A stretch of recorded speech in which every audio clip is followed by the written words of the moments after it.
Hello guys, నేను మీ చెడ్డికాయ్. ఈ వీడియోలో మీకు బిగ్ బాస్ అగ్ని పరీక్ష ఎపిసోడ్ 4 రివ్యూ ఇస్తాను.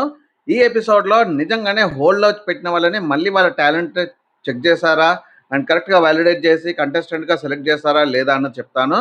సో ఇక్కడ నాకు అనిపించినంత వరకు అయితే ఇక్కడ టాలెంట్ టెస్ట్ చేయలేదు, జస్ట్ లక్ అండ్ కాంపిటీషన్ అని అంటాను. సో డీటెయిల్ రివ్యూ చెప్తాను. Let's get to the details. Hello guys, నేను మీ చెడ్డికాయ్. ఈ వీడియోలో మీకు బిగ్ బాస్ అగ్ని పరీక్ష ఎపిసోడ్ 4 రివ్యూ ఇస్తాను. ఈ ఎపిసోడ్లో నిజంగానే హోల్డ్లో పెట్టిన వాళ్ళని మళ్ళీ సో గైస్ ఇక్కడ హోల్డ్లో పెట్టిన వాళ్ళందరినీ కూడా వాళ్ళకి కాంపిటీషన్ పెట్టారు, డేర్ ఆర్ డై అని చెప్పేసి. సో డేర్ ఆర్ డై అంటే ఐదర్ డేర్ చేస్తే కనుక వాళ్ళు డేర్ చేసి గెలుస్తే సో విన్ అయిన కాంటెస్టెంట్స్లో కూర్చుంటారు, 15లో వస్తారు. లేదు అంటే లేకపోతే ఎగ్జిట్ ద గేట్ అనమాట. సో ఇక్కడ డేర్ ఆర్ డై అంటే ఇక్కడ వాళ్ళ టాలెంట్ ప్రూవ్ చేసుకునేది ఏముంది, వీళ్ళు ఇచ్చిన ఒక కాంపిటీషన్కి వాళ్ళు జస్ట్ ట్రై చేస్తారు. అది విన్ అయితే కనుక హౌస్లో ఉంటారు, విన్ కాకపోతే బయట ఉంటారు. సో ఇక్కడైతే టాలెంట్ అయితే ప్రూవ్ చేసుకునే ఆప్షన్ నిజంగా దొరకలేదు. ఎందుకంటే ఒకళ్ళు సింగర్ ఉన్నారు, ఒకరికి స్ట్రెంత్ పవర్ ఉండొచ్చు, ఒకరికి మాట టంగ్ పవర్ ఉండొచ్చు. సో వాళ్ళ టాలెంట్ రిప్రజెంట్ చేసుకోవడానికి అయితే డెఫినెట్గా ఆప్షన్ దొరకలేదని అనిపిస్తుంది. సో వాళ్ళు ఏదైతే కాన్సెప్ట్ మీద ఈ అగ్ని పరీక్షను స్టార్ట్ చేస్తారో ఆ కాన్సెప్ట్ అయితే సెకండ్ లెవెల్ వాళ్ళకి, అంటే మిగతా హోల్లో ఉన్న వాళ్ళందరికీ కూడా రైట్ న్యాయం జరిగినట్టు నాకు అనిపించలేదు. Okay, what ever it may be. ఇప్పుడైతే ఆల్రెడీ స్టార్ట్ అయిపోయింది అండ్ నెక్స్ట్ 5 మెంబర్స్ సెలెక్ట్ అయ్యారు. ఈ 5 మెంబర్స్ ఎవరు సెలెక్ట్ అయ్యారు, కరెక్ట్గా సెలెక్ట్ చేస్తారా లేదా అనేది మాట్లాడుతున్నాం. గైస్ ఫస్ట్ డేర్ ఆర్ డైలో హృదయ మానవ్ వర్సెస్ సాయి కృష్ణ జరిగింది. సో ఇది జరిగే ముందు కూడా ఆల్రెడీ ఇక్కడ ఎనిమితనం జరిగిపోయింది.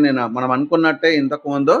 సో ఒక దగ్గర అందరు ఆల్రెడీ పర్సన్స్ కలిస్తే గ్రూప్స్ అయిపోతాయి, ఎనిమితనం ఉంటుంది, ఇవన్నీ కూడా అయిపోతాయని చెప్పేసి సో ఇక్కడ ఆల్రెడీ స్టార్ట్ అయింది.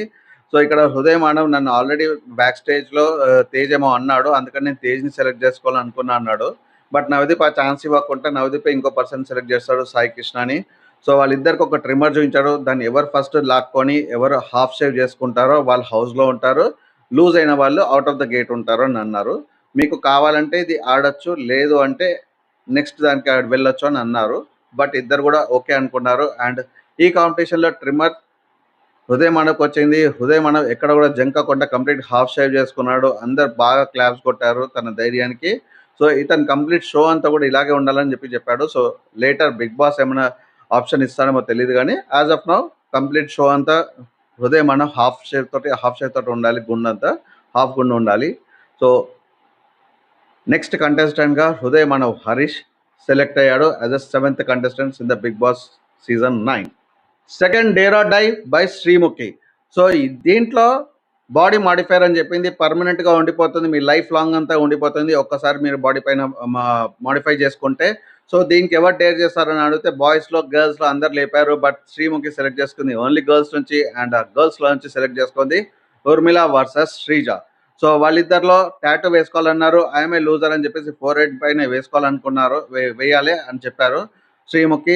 బట్ ఉర్మిళ యాక్సెప్ట్ చేయలేదు. I'm not a loser, so నేను తప్పుకోవాలనుకుంటున్నాను, నెక్స్ట్ దానికి వెళ్ళాలనుకుంటున్నాను అంటే మళ్ళీ డేంజర్ జోన్లోకి వెళ్ళిపోయింది Urmila. So Sreeja was selected for the I'm a loser on 4 అని చెప్పేసి. నాకు ఏదన్నా పర్వాలేదు, సో నేను అదొక గిఫ్ట్ అనుకుంటాను బిగ్ బాస్ నుంచి, నేను లూజ్ అయినా పర్లేదు అని చెప్పేసి చాలా డేరింగ్గా యాక్సెప్ట్ చేసింది. బట్ లేటర్ ఆన్ అది 4 పైన కాదు ఆమ్ పైన వేసుకోవాలని చెప్పింది. అండ్ అది కూడా ఐఎమ్ ఏ లూజర్ అని సెలెక్ట్ చేసుకోలేదు, ఐ లవ్ బిగ్ బాస్ అని చెప్పేసి రాపిచ్చారు.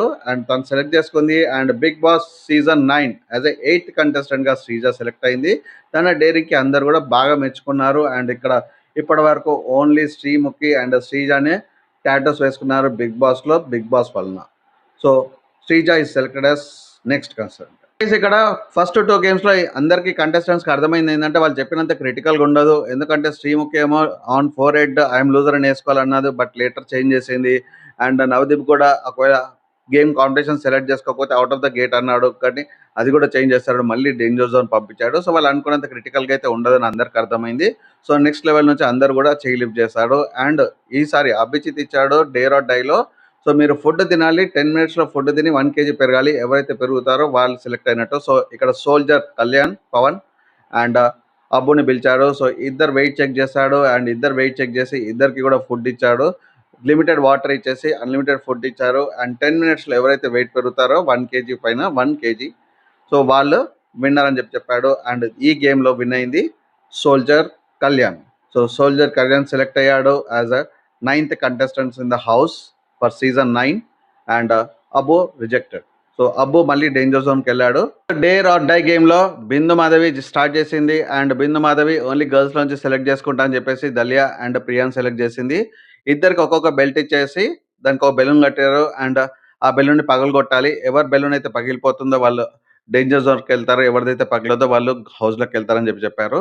సో ఇక్కడ ఫస్ట్ రూల్స్ అయితే కంప్లీట్‌గా చెప్పలేదు. సో మనకేమనిపిస్తుందంటే ఫోర్త్ గేమ్‌లో, ఫిఫ్త్ గేమ్‌లో నాకనిపించిందేందంటే ఓకే. ఫస్ట్ గేమ్ సరిగ్గా కంప్లీట్‌గా చెప్పకపోతే, సో వాళ్ళ ఫేవరెటిజం సెలెక్ట్ కాకపోతే మళ్ళీ ఇంకోసారి రూల్స్ చేంజ్ చేయడం అన్నట్టు అనిపించింది. ఎందుకంటే ఒక గేమ్‌లోనేమో మళ్ళీ సెకండ్ ఛాన్స్ ఇచ్చారు. ఇంకో గేమ్‌లోనేమో బెస్ట్ ఆఫ్ 3 అన్నారు మధ్యలో గేమ్ మధ్యలో. సో నాకైతే అలా అనిపించింది. మీకేమనిపించిందో కామెంట్స్‌లో చేయండి. అండ్ ఈ గేమ్‌లో బెస్ట్ ఆఫ్ 3 అని చెప్పారు. ఫస్ట్ ఏమో ప్రియా గెలిచింది. దాని తర్వాత మళ్ళీ బెస్ట్ ఆఫ్ 3 అన్నారు. దాని తర్వాత దలియా గెలిచింది. And last point karma back అన్నట్టు అంటే న్యాయం గెలుస్తుందన్నట్టు మళ్ళీ ప్రియానే గెలిచింది. So Priya his 10th contestants in the Bigg Boss 9 season 9. Fifth dare or die గేమ్‌లో శ్రీముఖి. సో ఈ గేమ్‌లో పిలిచింది షాకిబ్‌ని అండ్ కల్కిని. సో వాళ్ళిద్దరికి ఒక టాస్క్ ఇచ్చింది. ఇండివిడ్యువల్‌గా అంటే ఒకళ్ళకి తెలవకుంటే ఇంకోళ్ళకి టాస్క్ ఇచ్చింది. Same task. సో ఫస్ట్ షాకిబ్‌ని బయటికెళ్ళమన్నది షూటింగ్ అవుట్‌కి. అండ్ కల్కికి చెప్పారు. సో నువ్వు ఎవరినైనా కాల్ చేసి 10 మినిట్స్‌లో అమౌంట్ తీసుకో. ఎంత అమౌంట్ ఇద్దరిలో ఎవరికి ఎక్కువ అమౌంట్ ఉంటే వాళ్ళు విన్నర్స్ అని చెప్పారు. ఎవరినైనా అడగాలి కానీ షూటింగ్ జరుగుతుంది. షూటింగ్ కోసం అడుగుతున్నా అని చెప్పొద్దన్నారు. సో కల్కి ఫోన్ చేసింది ఒక 90,000 వాళ్ళ ఫ్రెండ్‌ని అడిగింది. సో వాళ్ళు ట్రాన్స్‌ఫర్ చేస్తానని చెప్పాడు. అండ్ తర్వాత ఈ 10 మినిట్స్‌లో షాకిబ్‌కి పిలిచాడు. షాకిబ్‌ని కూడా ఫోన్ చేసి నీకు కావాల్సిన వాళ్ళని మనీ అడుగు అని చెప్పాడు. బట్ వాళ్ళకి తనకి క్లియర్‌గా చెప్పలేదు. అంటే ఎక్కువ అడగాలి. ఇద్దరిలో ఎక్కువ ఎవరి దగ్గర ఉంటే వాళ్ళు గెలుస్తారని చెప్పి ఆ మాట చెప్పలేదు. And so Shakib just 10,000 rupees అడిగాడు వాళ్ళ ఫ్రెండ్స్ దగ్గర. అండ్ వాళ్ళ ఫ్రెండ్స్ 10,000 ట్రాన్స్‌ఫర్ చేశాడు. బట్ ఇంకో ఛాన్స్ ఇచ్చారు. మరి ఇది చెప్పనందుకు ఇంకో ఛాన్స్ ఇచ్చాడా? లేకపోతే క్లియర్‌గా ఉండాలి. ఇంకోసారి ట్రై చేద్దాము అన్నప్పుడే ఇంకో ఛాన్స్ ఇచ్చారో తెలవదు గానీ, సో ఇంకో ఛాన్స్ అయితే షాకిబ్‌కి ఇచ్చారు. అప్పుడు కూడా జస్ట్ 30,000 అడిగాడు. అంటే ఎంతైతే అంత అని వాళ్ళకి చెప్పాడు గానీ, ఒక ఫిగర్ చెప్పలేదు. మాక్సిమం అమౌంట్ అని చెప్పలేదు. సో ఇక్కడ టోటల్ అమౌంట్ వచ్చేసి కల్కి దగ్గర 90,000 వచ్చింది. అండ్ షాకిబ్ దగ్గర జస్ట్ 40,000 వచ్చింది కాబట్టి, సో కల్కి విన్ అయింది. కల్కి is the 11th contestant in the Bigg Boss season 9. So guys ఇది ఎపిసోడ్ 4లో ఓన్లీ ఒక 5 మెంబర్స్‌ని మాత్రమే సెలెక్ట్ చేశారు. అండ్ నెక్స్ట్ ఎపిసోడ్‌లో మిగతా 4 మెంబర్స్‌ని సెలెక్ట్ చేస్తారేమో చూడాలి. అంతే కాకుండా ఇక్కడైతే నాకు క్లియర్‌గా అర్థమైందంటే, అంటే ఫస్ట్ లెవెల్‌లో ఫస్ట్ టైమ్ సెలెక్ట్ చేసుకుంటున్నప్పుడు వాళ్ళేం చెప్పారు అంటే ఇక్కడ ఎగ్జాంపుల్ తీసుకుంటే మనకి ఉదయం అనే ఒక నేచర్ నచ్చలేదు వాళ్ళకి. షాకిబ్ నేచర్ నచ్చలేదు. షాకిబ్ అంటే డాన్స్ చేస్తానన్నాడు, అది చేస్తానన్నాడు, ఇది చేస్తానన్నాడు. బట్ తనది టాలెంట్ ఎక్కడ చూపెట్టలేకపోయిండు. బట్ ఇక్కడ కూడా ఆయన టాలెంట్ చూపెట్టడానికి ఎక్కడ దొరికింది? అండ్ హృదయ్ మనవుది తన నేచర్ ఎలాంటిదో తెలుసుకోవడానికి ఏడ దొరికింది? ఎక్కడ దొరకలేదు గదా! వాళ్ళిక్కడ టాలెంట్ ఏం చూపెట్టలేదు. జస్ట్ ఒక కాంపిటీషన్ ట్రై చేశారు. వాళ్ళు లక్కీగా విన్ అయ్యారు కాబట్టి వాళ్ళకొచ్చింది. ఇప్పుడు ఆ ట్రిమ్మర్ దొరకకపోతే హృదయ్ మనవ్ దొరకకపోతుండే. అండ్ వీళ్ళకసలు ఎవ్వరికీ గూడా హృదయ్ మనవ్ ఒక నేచర్ నచ్చలేదు. ఎందుకంటే వాళ్ళ వైఫ్‌ని కొడతాడు. నేను యాంగర్ వస్తే నేను మా వైఫ్‌ని కొడతా అని చెప్పింది.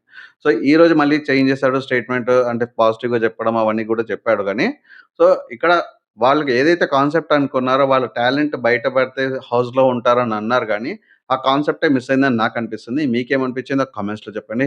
And please like, share, subscribe to my channel for more reviews. నేను మీ చండిక సైనింగ్ ఆఫ్.